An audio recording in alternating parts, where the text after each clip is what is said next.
Allora, buongiorno a tutti, mi presento, io sono un informatore della Fondazione Vaillant, mi chiamo Matteo Furlan, sono qui in quanto volontario, sono qui, passatemi il termine, principalmente perché sono del luogo, ma sono appassionato della storia del mio territorio, in questo caso mi sono appassionato della storia del disastro del Vaillant.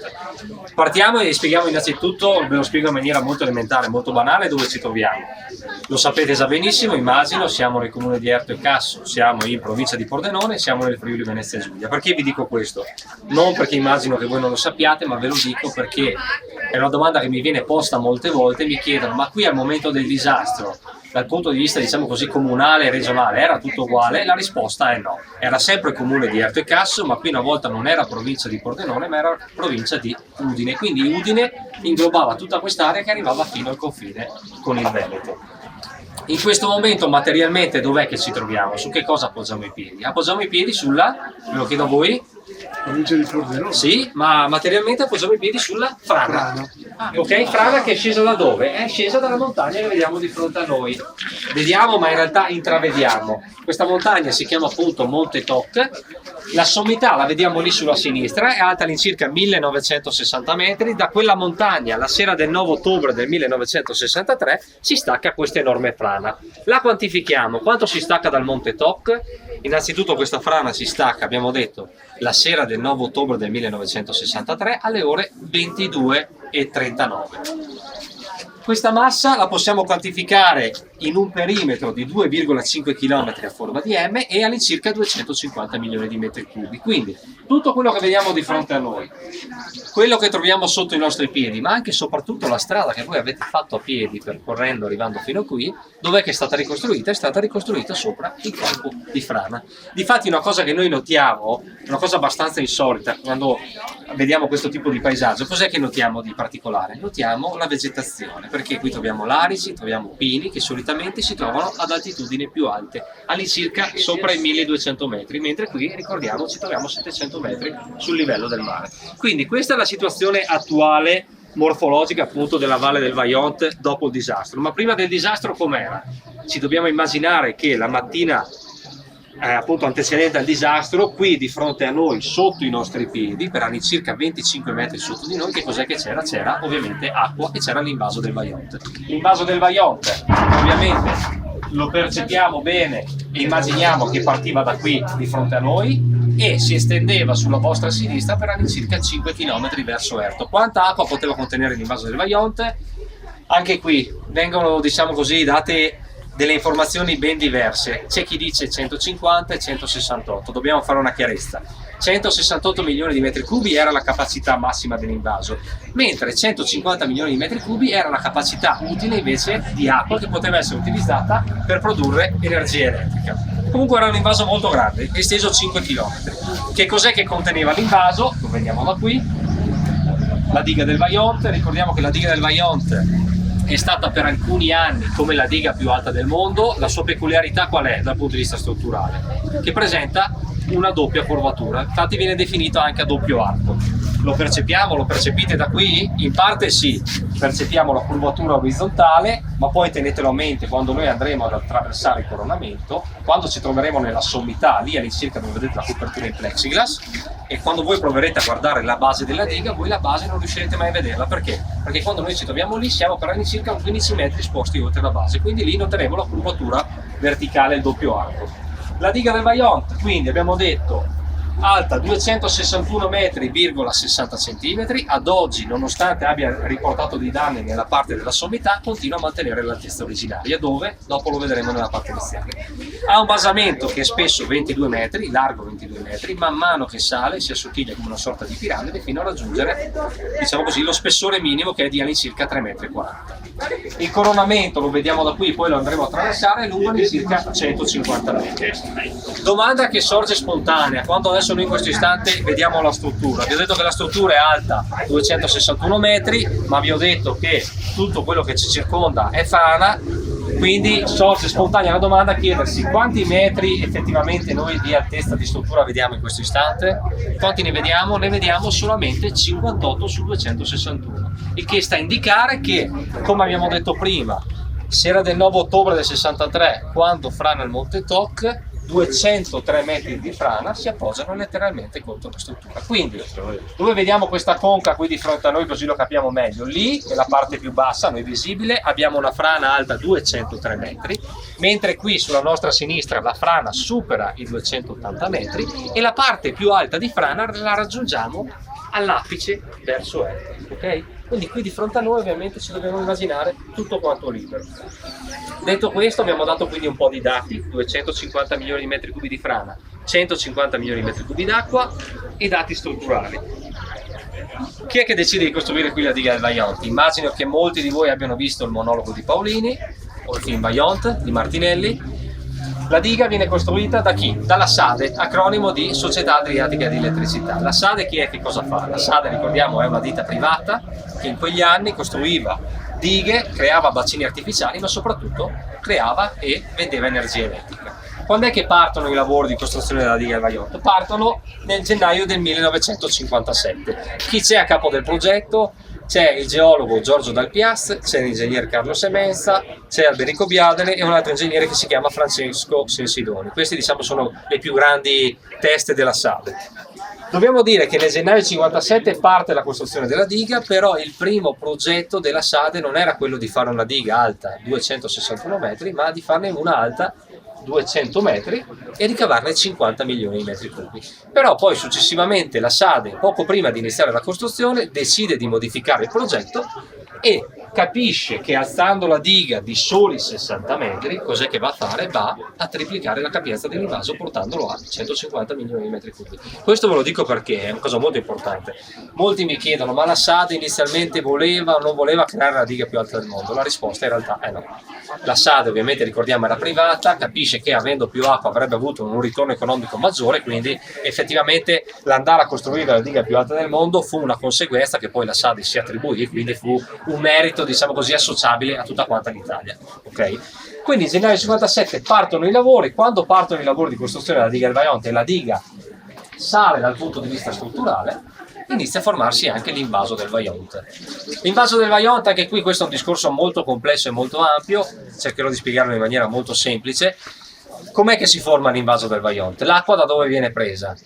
Viene presa in parte dal torrente Vajont che arriva dalla vostra sinistra, quindi arriva dalla Valcellina, ma la maggior parte dell'acqua arriva da altri 7 invasi. 7 invasi che si trovano dove? Si trovano tutti nella provincia di Belluno, all'incirca alle vostre spalle, verso Pieve di Cadore e Aurozzo, nella valle di Zollo. Questo come avviene? Semplice. Quando sale la struttura nel 57, tramite tutta una serie di condotte, la più vicina dal serbatoio di Pieve di Cadore, lunga all'incirca 20 km, convoglia qui le acque. Come vengono convogliate dal punto di vista ingegneristico? Semplice, svasando, cioè aprendo i rubinetti. Perché? Perché l'acqua arriva da Pieve di Cadore, a cascata, per forza di gravità, riesce ad arrivare fino all'invaso del Vajont. Quindi nel 57 sale la struttura, sale anche nel 58, continua, fino alla fine del 59, all'inizio del 60, quando la struttura ormai viene ultimata. Dobbiamo dire una cosa importantissima, che in questi 3 anni il Monte Toc, quando inizia ad essere bagnato, il Monte Toc dà i primi segni di instabilità. Si verificano le prime piccole frane, i primi piccoli smottamenti. La SADE lo sapeva o non lo sapeva?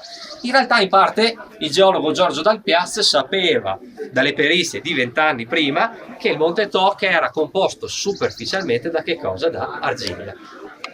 Nel 60, quindi fine 59, inizio 60, diga del Vajont ormai ultimata, percorribile in auto a sensi unici alternati, poi lo vedremo da una fotografia. A questo punto cos'è che succede? È vero che la diga è ormai ultimata, però la diga non è ancora operativa. Perché non è operativa? Semplice, l'invaso si sta ancora formando. Le altre dighe continuano a convogliare qui le acque, il livello dell'acqua sale e sale, fino ad arrivare al punto di non ritorno del Vajont. Qual è questo punto di non ritorno? Lo indichiamo con una data, cioè il 4 novembre del 1960. Cosa succede il 4 novembre del 60? Dal Monte Toc si stacca una prima grande frana imponente, all'incirca 700.000 metri cubi. Voi vi chiederete quanti sono 700.000 metri cubi, poi andremo a vedere un'immagine che ci indica appunto questa prima frana. Cade questa frana in 700.000 metri cubi, genera un'onda, l'onda impatta contro la struttura ma non crea alcun tipo di danno né strutturale né agli abitanti di Erto e Casso. Però caduta quest'onda, ve l'ho definito appena adesso in questo istante come punto di non ritorno, perché? Perché quando cade questa frana di 700.000 metri cubi, nel monte Toc, a monte, si inizia a intravedere una spaccatura, una fessurazione larga qualche metro a forma di M. Lo definiamo punto di non ritorno perché? Perché a monte si è verificato un distaccamento, quindi da quel momento lì in poi la frana risulterà, possiamo dire così, pressoché ormai inarrestabile. Fatto questo, quando si verifica già questa frana, la SADE è un po' preoccupata perché siamo a fine del 59, inizio del 60, quindi abbiamo detto, la SADE è preoccupata perché? Perché dal punto di vista politico-economico in Italia sta per cambiare qualcosa, ovvero la SADE privata viene a conoscenza della possibile nascita di questo nuovo utente che tutti noi conosciamo come Enel, quindi la nazionalizzazione dell'energia elettrica. SADE privata è preoccupata, dice si è già verificata una frana, se ne sta per verificare un'altra molto più imponente, ma io devo appunto vendere la diga del Vajont.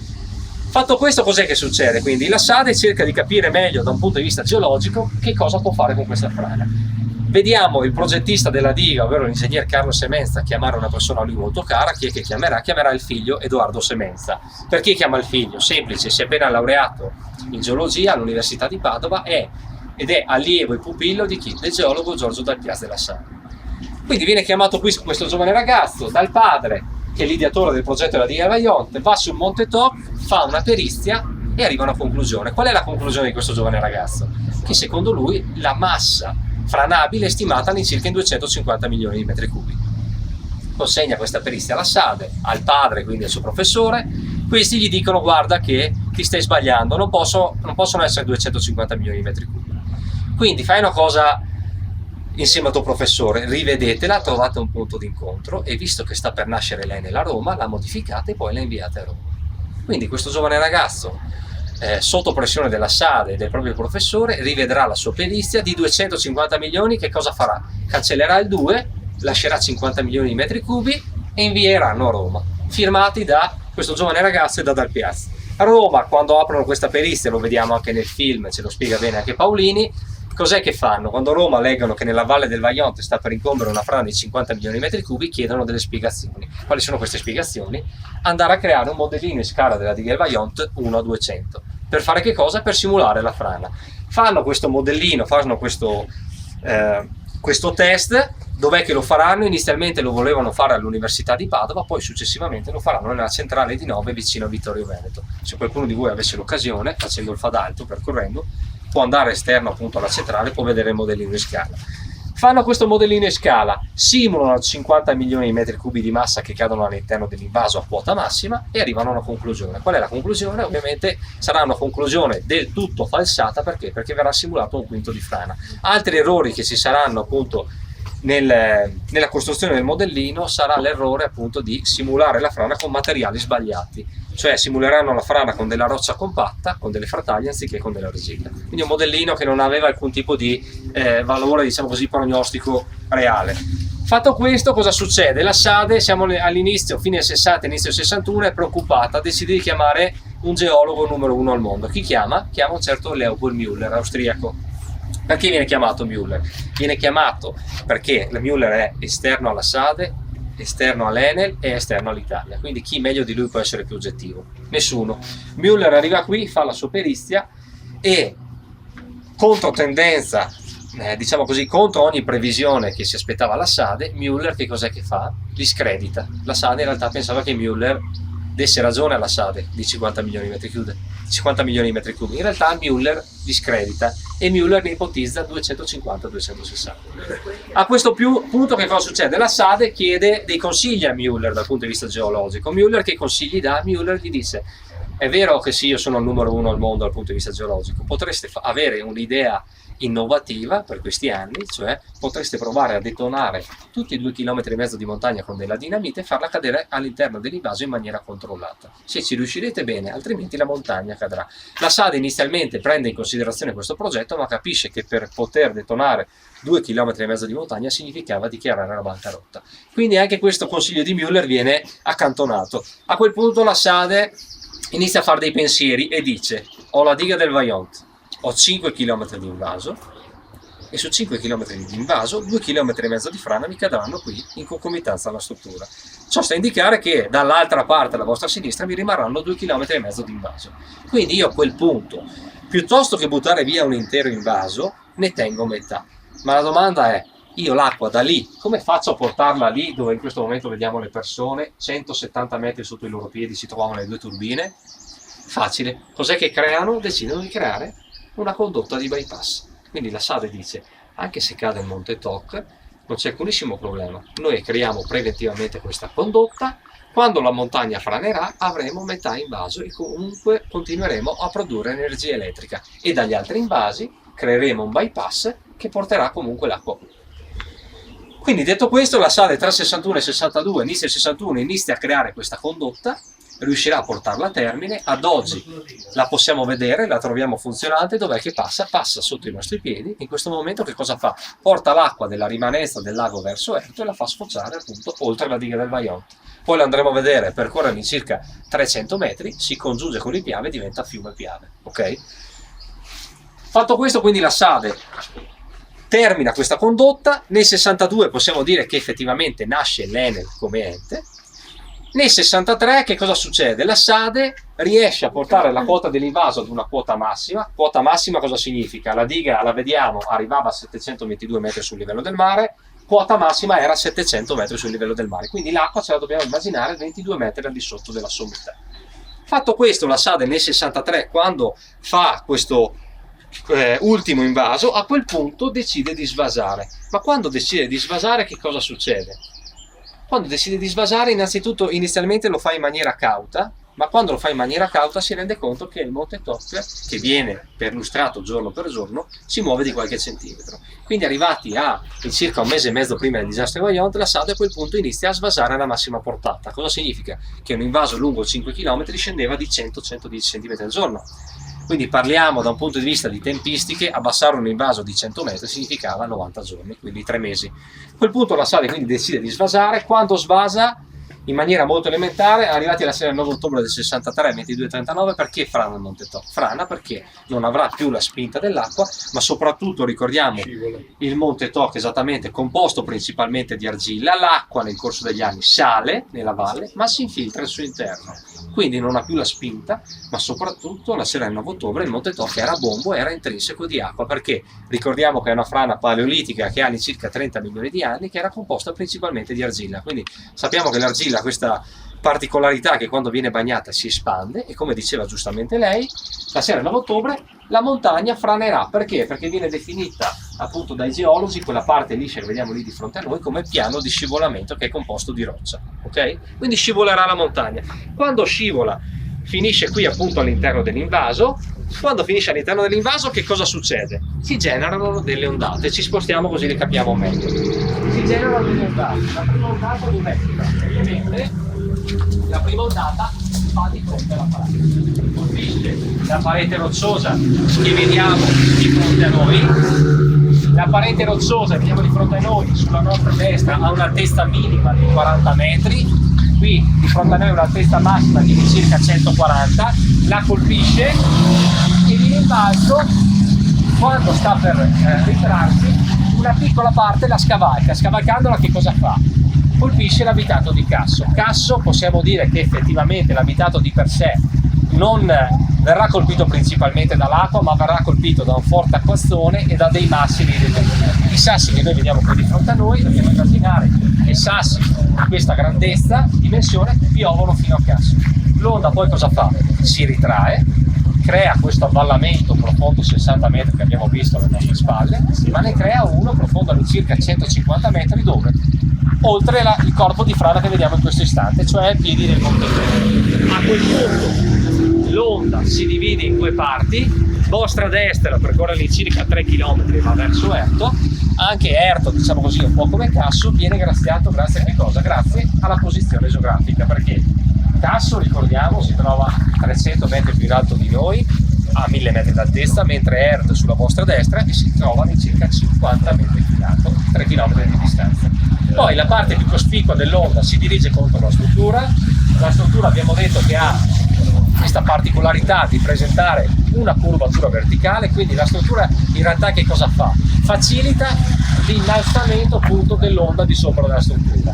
L'onda la scavalca raggiunge all'incirca una quota sul livello del mare di 800 metri e poi per quasi mezzo chilometro, all'incirca per 400 metri di d'aria, cade e colpisce l'abitato di Longarone. L'abitato di Longarone perché riporterà la peggio? Riporterà la peggio perché per sfortuna geografica si trovava a valle, si trova all'incirca 370 metri sul livello del mare.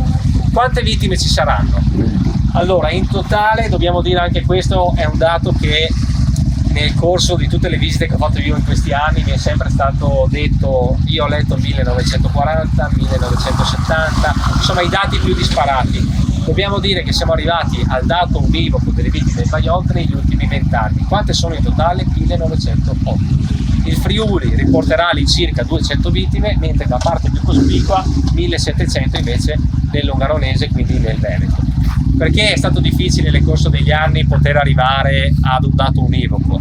Perché ovviamente lo sapete meglio di me, in quegli anni la comunicazione, diciamo i censimenti, è stato anche difficile poter riuscire a capire chi effettivamente quella sera si trovasse a Longarone. Questa è una domanda che mi viene posta molte volte, curiosità ovviamente del turista che viene a visitare qui il Vajont e che ha visto il film del Vajont. Mi chiedono, ma è vero che quella sera ci furono più morti? La risposta in parte è sì, perché lo vediamo anche nel film, quella sera c'era una partita di calcio, quindi gli uomini che si abitavano nelle borgate limitrofe andarono a Longarone per poter vedere questa partita. Ok? Quindi totale delle vittime siamo a 1910 vittime.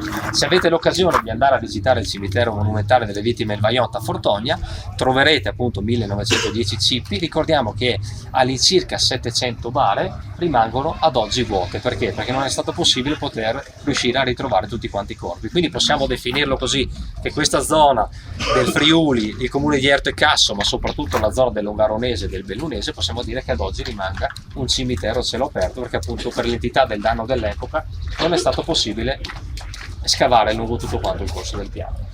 Adesso vi chiedo una cortesia, tra 2 minuti possiamo entrare, ci mettiamo vicini al cancello. All'andata vi chiedo di seguirmi, che faccio un'ultima breve spiegazione, poi vi lascio 2 minutini liberi e poi possiamo uscire, va bene? Prendo le mie cose e arrivo subito.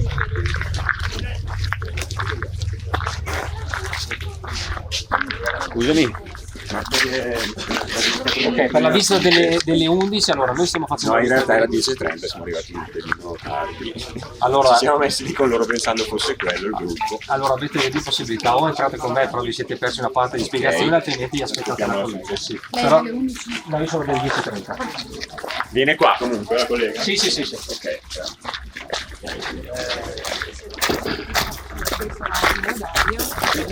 Non sarebbe successo niente, Dopo, ciao.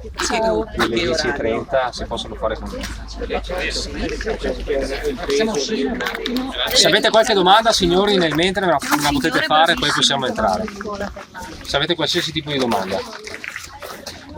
Non avete domande? Cioè, Prego. la responsabilità, perché a sto punto... Ok, allora dopo questo, siccome è un discorso abbastanza delicato e anche un po' complesso e lungo, la facciamo per chi ha dopo. piacere, quando finisco la visita ve lo spiego fuori. Ecco, ok, perfetto. Con le 2 frane che sono state fatte, che sono successe prima, erano controllate? No, allora, O sono andate per i cavoli allora loro? possiamo dire che si sono verificate tantissime frane, parliamo di decine di metri cubi inizialmente quando viene riempito l'invaso. La più imponente l'abbiamo il 4 novembre del 60 che sono 700.000 metri cubi, però non è assolutamente controllata, si verifica spontaneamente. Sì. Difatti quello possiamo definirlo come il primo monito effettivamente importante che la SADE... capire che c'era qualcosa che non quadrava, giusto? Possiamo dire, ecco, che da un punto di vista geologico sono state fatte delle perizie che effettivamente non erano esaustive per quanto riguarda lo spessore della frana. Per quanto riguarda l'individuazione del materiale invece quello c'era capito fin dall'inizio. Bon, i biglietti, prego. E il signore, lui è già segnalato, diciamo. sì. È già, mi dici il nome che devo segnarlo su... È frescura. Frescura, grazie.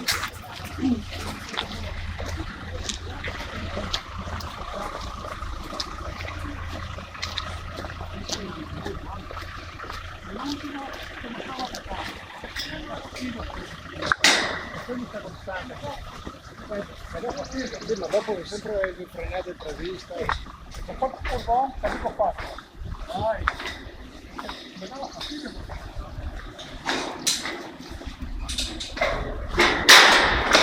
C'è il giro oggi? Il giro?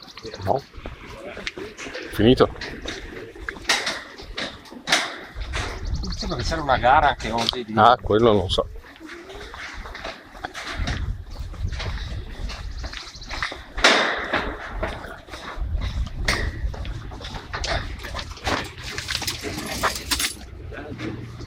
Ok signori, adesso ovviamente man mano che noi ci avviciniamo alla struttura, lo potete vedere, riprendiamo i punti di prima, possiamo iniziare ad apprezzare la curvatura verticale. Cosa importantissima che notiamo quando guardiamo noi la struttura in questo istante da un punto di vista strutturale, cos'è che ci sorge spontaneo? Vediamo dei segni, delle righe, tutte quelle parti noi che vediamo lì vengono definiti come i conci e sono quelli che sono stati fatti durante la costruzione. Si saliva in circa di 2,40 metri, ok, ogni blocco.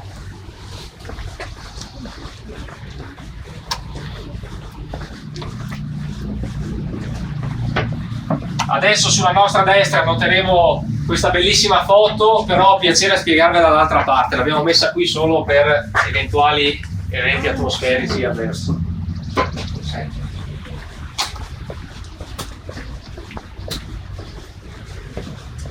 Questa parte che apprezziamo qui di fronte a noi, come vi ho detto prima, ad oggi continua a mantenere l'altezza originaria. Perché? Perché questa parte qui di fronte a noi praticamente non è stata toccata, quindi non ha riportato dei danni subiti dall'onda. Sono all'incirca 13 metri.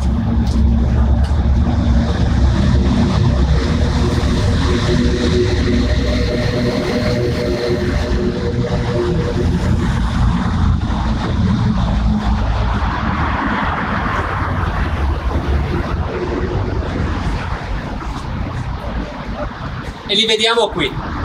Alle vostre spalle potete vedere un grosso cancello. Ci dobbiamo immaginare, prima del disastro del Vajont, chi arrivava con la propria auto da Longarone poteva decidere di svoltare e con l'auto attraversare la diga del Vajont. Sulla nostra destra finalmente possiamo vedere l'effettiva altezza della valle, quindi quello che noi notiamo in questo istante di fronte a noi lo dobbiamo immaginare anche alle nostre spalle, appunto prima del disastro del Vajont. Quindi adesso effettivamente riuscite a capire, a fare un paragone effettivamente quanta montagna si è andata a riempire la valle.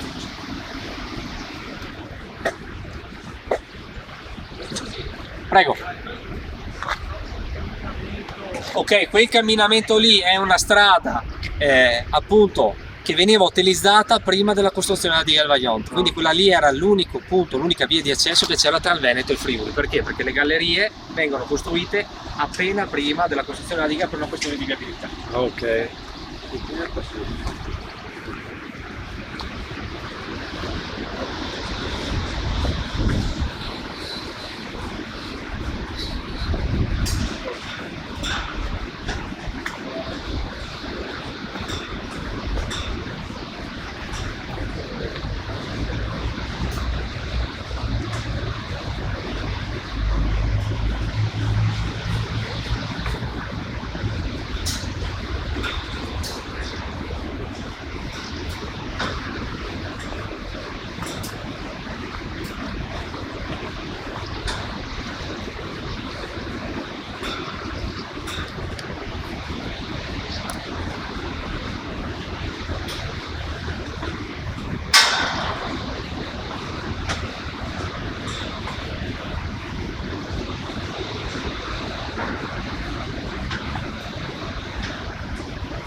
pare di aver letto Sì. che l'altezza finale, diciamo, della diga non era quella, c'era più bassa, poi si sono ingolositi dai skate. Sì, quello che ho e detto quindi prima, sì, quindi 200 e metri quindi- primo progetto. E prima che arrivasse l'autorizzazione Esatto. del governo, che poi da quanto ho capito c'era anche stato un periodo di cambio del governo, c'era un casino e quindi Allora, diciamo- hanno approfittato. Diciamo che ricordiamo che il progetto del Vajont effettivamente se lei va a vedere per un totale, diciamo così, del costo della creazione, un 45% doveva essere finanziato da fondi dello Stato.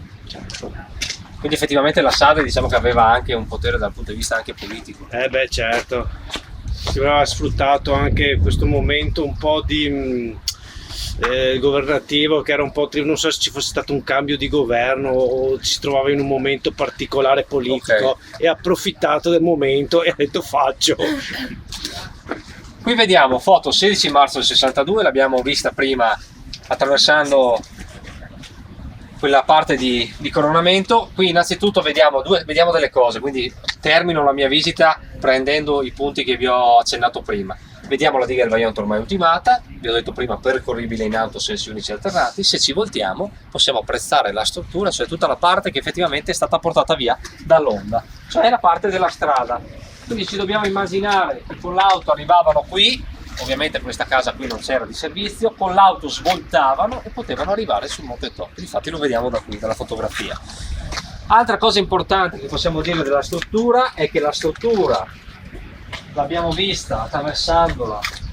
Dobbiamo precisare che è costruita interamente in calcestruzzo e non è costruita invece in cemento armato. Quelle armature che voi avete visto facevano parte solamente della sommità, oltretutto erano armature dell'epoca lisce, e facevano parte della sommità perché servivano a sorreggere solamente la parte più debole. Tutto il resto è costruito solo in calcestruzzo. 300.000 metri cubi sono stati utilizzati per la costruzione della struttura, mentre 400.000 metri cubi, quindi 100.000 metri cubi in più, sono stati utilizzati per creare le fondamenta. Le fondamenta le apprezziamo, le vediamo sulle spalle della montagna, che vengono definiti anche pulvini, sono quelle gettate di cemento a colonne verticali che possiamo definirli come gli effettivi consolidamenti appunto della montagna. Perché? Perché per la peculiarità della doppia curvatura la diga del Vajont si appoggia letteralmente contro le spalle. Qui vediamo l'invaso, vediamo e lo immaginiamo benissimo, lo capiamo che l'invaso del Vajont è un invaso che parte a modalità di imbuto molto stretto verso la diga, man mano che arriva verso Erto, qui dietro questa spalla in montagna c'è Erto, raggiungeva una larghezza di quasi mezzo chilometro. Qui ci dobbiamo immaginare un'altezza dell'invaso di circa 240 metri. Quindi quella è la prima frana sostanzialmente. Esattamente, sì. Adesso ci arriviamo. Qui vediamo il Monte Toc e vediamo la prima frana. È una frana, abbiamo detto, di 700.000 metri cubi, non è una frana continua ma è segmentata, quindi questo pezzo e questo pezzo, perché questa è conformità della montagna. Quando cade questa frana, da questa fotografia purtroppo non riusciamo a vederlo, però si inizia a intravedere, cerco di farvi un prospetto, una fessurazione a forma di M. Effettivamente questi poi saranno i 250 milioni di metri cubi che noi in questo istante vediamo di fronte a noi. Abbiamo detto da qui fino all'incirca questa parte qui, se andate verso Erto, 2,5 km. Cosa interessante che vediamo del Monte Toc, cos'è che vediamo? Vediamo che ci sono delle case. Dobbiamo dire allora che la zona del Monte Toc di per sé non era una zona abitativa, ma era una zona che veniva utilizzata prettamente per lavorare. Lì c'erano i pascoli e c'era l'agricoltura. Mentre queste zone qui, non le possiamo vedere nella fotografia, sono borgate che si chiamavano Prada, Lirone e Pineda. Invece in questa area qui invece le persone abitavano. Okay? Altra cosa interessantissima che vediamo questa casa bianca che si trovava alle nostre spalle, dove vediamo la gettata di cemento lineare e la rete verde. Quella lì che cos'era? Non era altro che una casa di servizio degli operai dell'Enel SADE. Aveva lì circa 50 posti letto, qui dormivano e avevano la mensa. Poi vediamo foto della cabina comandi, la vediamo, si sporgeva di qualche metro, era 2 piani, in una parte sottostante c'erano gli uffici, sopra c'era la cabina comandi, si sporgeva perché? Per il semplice motivo che per la sua curvatura non potevano vedere la base, mentre da qui vedevano la base, ma soprattutto da qui riuscivano, avevano un'ottima visuale lungo tutto quanto l'invaso. E difatti lo vediamo benissimo da questa fotografia. Qui vediamo anche nel dettaglio quindi è una foto più esaustiva, ci fa vedere com'era la valle in origine, vediamo nel dettaglio di come è stata costruita la diga del Vajont. È stata costruita appunto a conce e a blocchi. Il giorno 1 nella base si gettava qui e qui e qui e qui, e il giorno dopo, 2 giorni dopo, in realtà, perché le gettate venivano fatte ogni 72 ore, si gettava nella parte sopra. Quindi possiamo dire che effettivamente non c'erano mai perdite di tempo tra la gettata e l'asciugatura, ok? Infatti una delle domande che viene posta dai più esperti, da chi è del mestiere, chiedono: ma perché effettivamente è stata costruita in tempi record? Per questa metodica di costruzione, come una sorta di igloo. Cabina comandi la vediamo anche da qui, quindi vedevano da qui e vedevano lungo l'invaso. Dove si trovava? Si trovava praticamente in quest'area. Vediamo, questa parte qui di conformità di montagna era stata appunto fatta brillare per poter permettere alla cabina comandi di essere ancorata appunto alla montagna. Qui di fronte a noi adesso in questo momento troviamo questa struttura che ovviamente non è accessibile. Che cosa si trovava qui? Qui c'era l'ascensore che scendeva, c'erano 2 ascensori in realtà, scendevano in sezione e portavano al cuore della diga, ovvero dove c'erano queste 2 grandi turbine, ma portavano anche alla base della diga. Rispetto alle altre dighe, le altre dighe invece per poter scendere fino alla base dovevano scendere a valle e risalire lungo, in questo caso il torrente. Quindi da quel punto di vista possiamo dire anche che la diga del Vajont è stata una diga molto tecnologica. Dobbiamo dire cosa importante, che questo mi viene chiesto spesso e molte volte: le turbine dove si trovano in questo momento sono state distrutte, non sono state distrutte, sono state distrutte dall'onda, ma dobbiamo dire che non sono state buttate via, ma sono state smontate, sono state rimontate pezzo per pezzo nella centrale di Nove a Vittorio Veneto.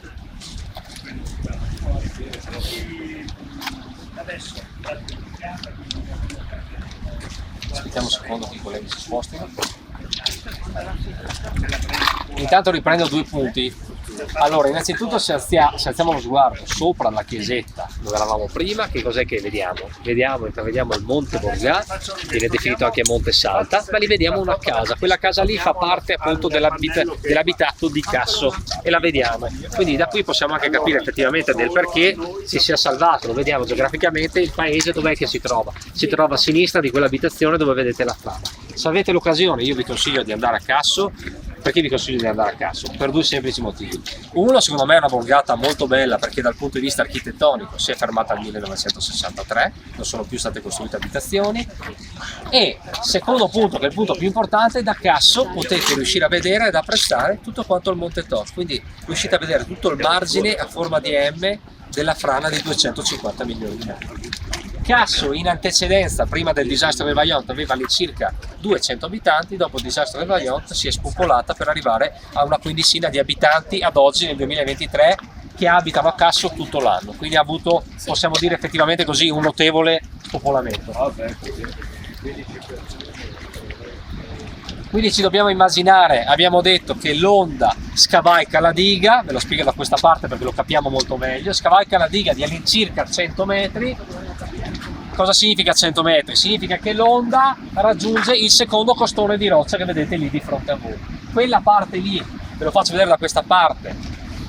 Perché? Perché se avete l'occasione di andare su YouTube o vedere dei documentari che sono stati girati dalla Rai, potete apprezzare che la mattina successiva le prime riprese vengono fatte dagli elicotteri della Rai, arrivano appunto da Milano, passano nella provincia di Belluno, riprendono quei costoni di montagna e quel costone di montagna lì si vede che è completamente desertificato. Okay? In base a quello nel corso degli anni è stata stimata l'altezza di all'incirca 100 metri dell'onda. L'onda fa questo effetto, scavalca la struttura, si incuria all'interno della gola. Nell'ultima galleria, lo dico sempre per tutti quanti, possiamo apprezzare dai cartelloni il confine Veneto-Friuli, quindi di fronte a noi vediamo il Veneto all'incirca 350 metri in linea d'aria. L'onda si incuria e a cascata colpisce l'abitato di Longarone. Cosa molto importante, quella che noi vediamo in questo istante, dobbiamo dire che è la Longarone nuova, che è stata completamente ricostruita. Perché vi dico questo? Perché la Longarone vecchia è stata completamente rasa al suolo. Cos'è rimasto in piedi dalla Longarone vecchia? La parte del comune e 3-4 case che si trovano sulla destra, quindi una parte in questo momento a noi non accessibile che non possiamo vedere. Mentre invece la Longarone vecchia, dov'è che si trovava? Si trovava dove voi vedete le prime case. Questo per spiegarvi che la Longarone nuova è stata costruita all'incirca 100 metri più in alto rispetto alla Longarone vecchia. Quella parte che noi vediamo lì vediamo un fiume, quello è il fiume Piave. se voi avete l'occasione di vedere le immagini, le foto, nei mesi successivi, cosa possiamo apprezzare lì? Possiamo apprezzare un lago. Perché? Perché quando l'onda scavalca la diga Vajont, colpisce il Veneto, lì Longarone, crea un lago profondo di circa 50 metri. Okay? Ovviamente quindi il letto del Piave, come noi lo vediamo in questo istante, nel corso degli anni si è modificato. Altra cosa importante che possiamo dire di Longarone, dobbiamo dire che da un punto di vista che questa domanda mi viene sempre posta da molti, a Longarone sappiamo che effettivamente cos'è che arriva per primo? Per primo arriva lo spostamento d'aria che causa dei danni, poi tutto il resto appunto viene fatto dall'acqua. Ci dobbiamo immaginare quindi che l'acqua colpisce Longarone, a destra risale all'incirca per 3 km verso il Cadore fino alla borgata di da destra e poi defluisce lungo il corso del Piave. A sinistra andrà verso il lago di Santa Croce, di Tori Veneto, Conegliano, destra Piave invece andrà verso Belluno e verso il Feltrino. Okay? Ovviamente i danni che vengono appunto portati dal disastro del Vajont colpiranno fino alla zona, diciamo così, di Ponte nelle Alpi e Belluno. Okay? Adesso abbiamo qualche minutino, potete fare delle foto e vi lascio liberi. Se avete qualche domanda nel mentre fatela.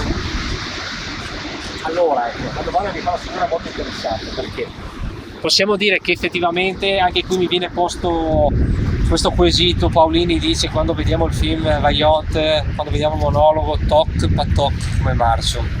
Questa è un'opinione mia personale, quindi mi ha presa molto con le pinze. Paolini dice che, come tanti che chiamavano TOC inteso come marcio, in realtà dal mio punto di vista trovo difficile che delle persone 100 anni fa, con un livello diciamo di scolarità nullo, come rimango io ignorante in geologia, potessero aver preveduto una frana di quelle portate. In realtà, da quello che so, dai racconti che mi sono stati detti dalle persone che abitavano qui all'epoca, la montagna pericolosa è quella che mi ha segnato lei in questo istante, cioè la montagna del Monte Borgata, perché vediamo che è una montagna in continuo movimento, quindi che continua a franare. Per gli abitanti di Erto e Casso quella invece era una zona abitativa e invece per loro era una zona sicura. Per molti viene intesa che venisse e fosse chiamato Monte Toc perché inteso più come Veneto Toc, inteso come pezzo, quindi un toc a quelli di Erto, cioè quelli nella parte di sinistra, e un toc a quelli di Casso, cioè questa parte dove ci troviamo noi in questo istante. Tocca a me, tocca a te. Adesso vi lascio 2 minutini liberi, fate pure le foto. Si vuole andare a Casso con l'auto, percorre all'incirca mezzo chilometro, trova la svolta a C'è il sinistra e può distributore, c'è salire. la strada che porta qui. L'ho già vista la strada. Già vista la strada. No, lei non vede la base della struttura, no? La base della struttura, lei per poterla apprezzare dovrebbe andare di tutte le gallerie, ma non la vedrebbe mai del tutto perché i 13 metri sono coperti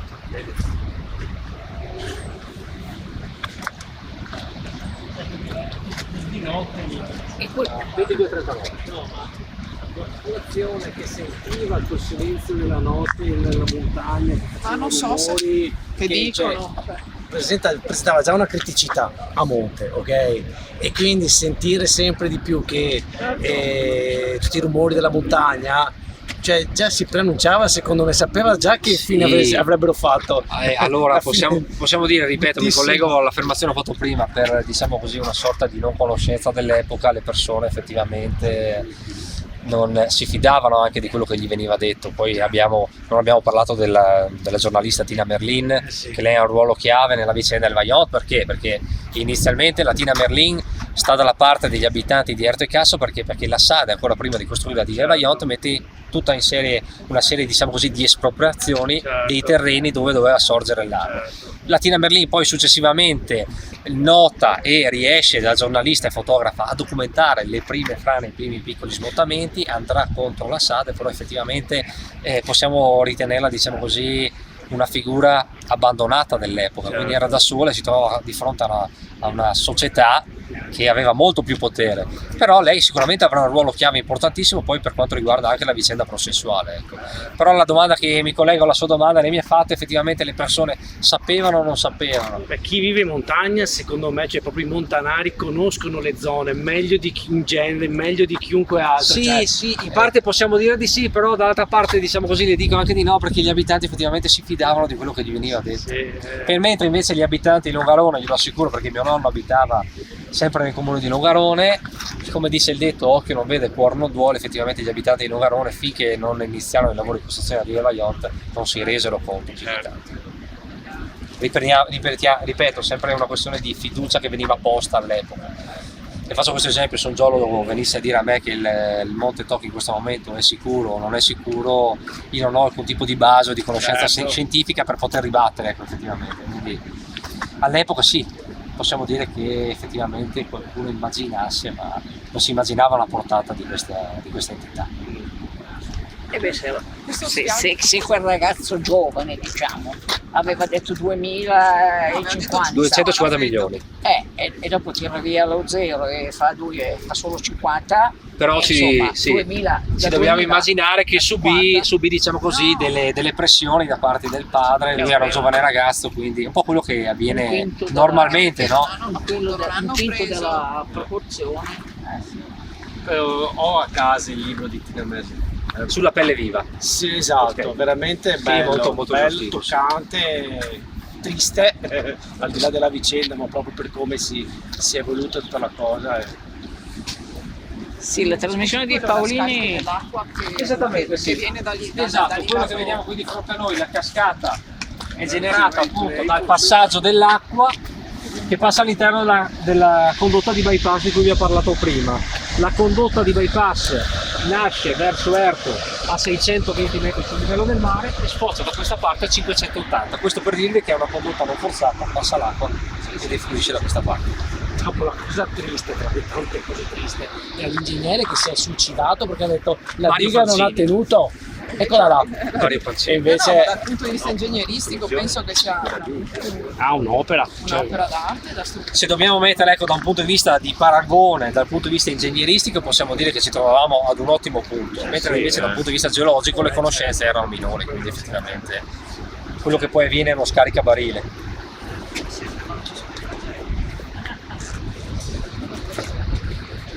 Adesso, ultima informazione, poi pian pianino usciamo, che vi posso dare è: abbiamo visto qui sotto anche apprezzato un tubo che viene definito ponte tubo. Quello in origine portava l'acqua dai serbatoi di Pieve di Cadore, la portavano qui. Ovviamente quando è sceso da Frana del Monte Toc è stata creata l'altra condotta di bypass, quindi da Pieve di Cadore in questo istante, tramite una condotta che passa al di sotto della frana, attraversa il Monte Toc, arriva alle mie spalle nell'invaso del Val Gallina, dall'invaso del Val Gallina porta l'acqua nella centrale idroelettrica di Soverzene. Questo per dirvi che Diga del Vajont ovviamente rimane solamente come museo, rimane proprietà dell'Enel, ma tutte le altre dighe ad oggi continuano a produrre energia elettrica e alimentano una delle centrali idroelettriche più grandi d'Italia.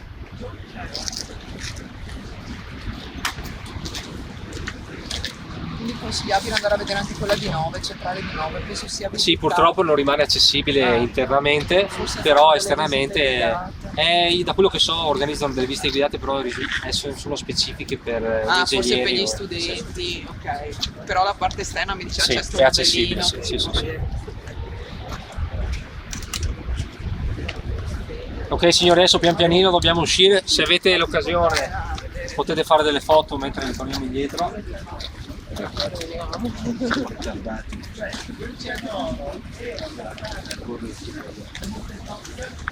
Dove siete voi signori?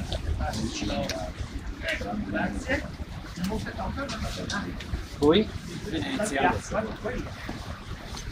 Chi è arrivato invece ora dalla Valcellina? Ciao Matteo, ciao Miguel. E dalla Valcellina, se avete fatto il passo di San Salvaggio, Andiamo su, penso negli anni penso nel 60. E voglio chiedergli cosa gli è arrivato poi. Lui lavorava a Venezia, però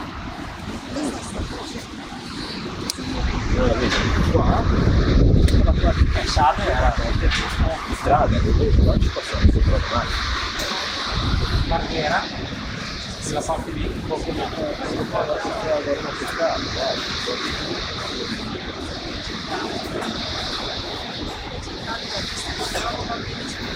ok.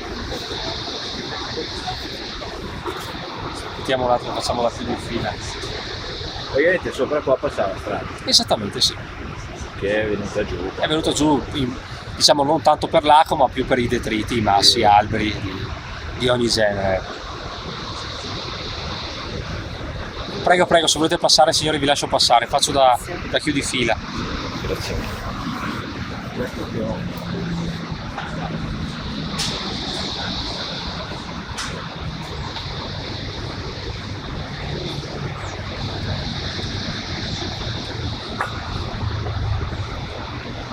Prego signori, faccio da chiudifila, grazie.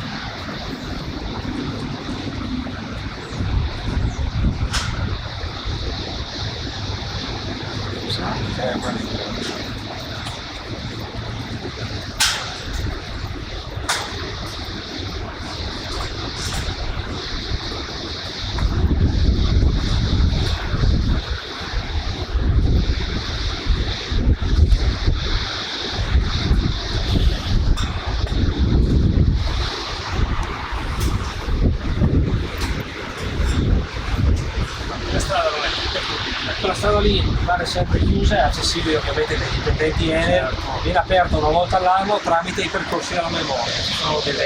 C'è questa pedonata, viene fatta l'ultimo weekend di settembre, sono 3 percorsi, uno da 9 km, uno da 17 km. Anche mandato la signora dell'infopoint. Quella effettivamente è l'unica occasione che si ha di poter percorrere quella strada.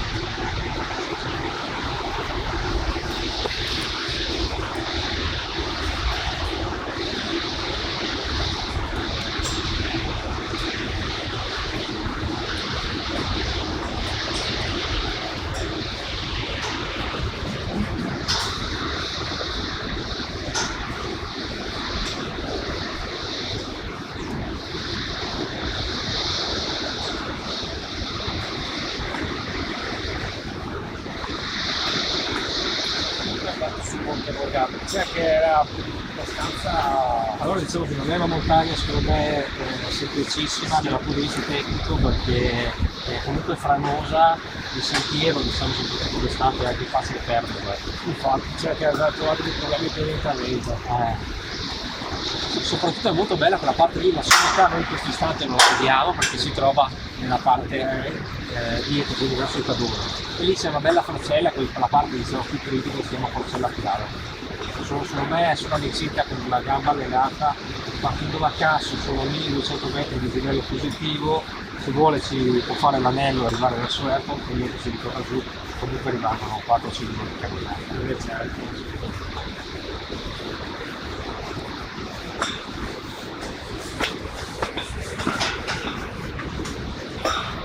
Da un punto di vista diciamo così di camminata un po' più tranquilla, secondo me è anche molto interessante è la salita al Monte Tokyo, il sentiero del Monte Tokyo. Quello lì è un sentiero tranquillo, non molto battuto ma sicuro. Ho andato su che abbiamo parlato tanto di quei libri di San Daniele, esatto, sì, no? sì, Questa cosa particolare. Sì.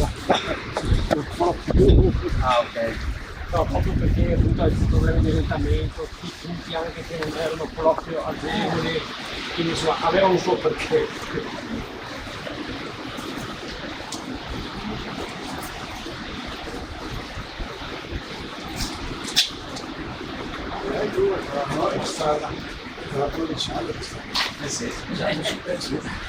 Una parte ovviamente viene ostruita durante il disastro e poi viene liberata solo ovviamente nei mesi successivi. Quindi se dobbiamo immaginare tutta questa zona qui, soprattutto zone come Casso, rimangono inagibili per alcuni anni.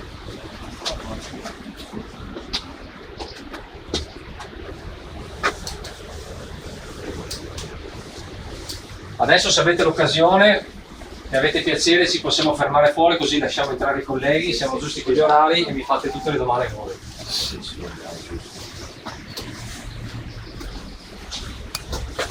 Scusa. Sì.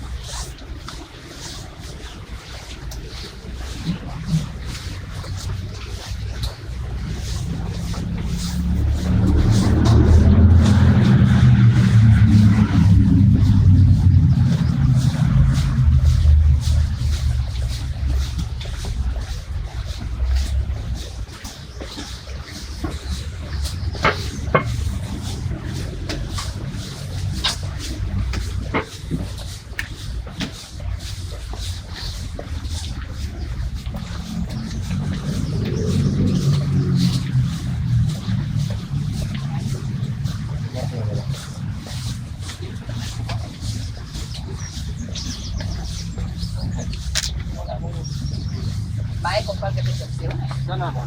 Ok. Sì, tranquillo.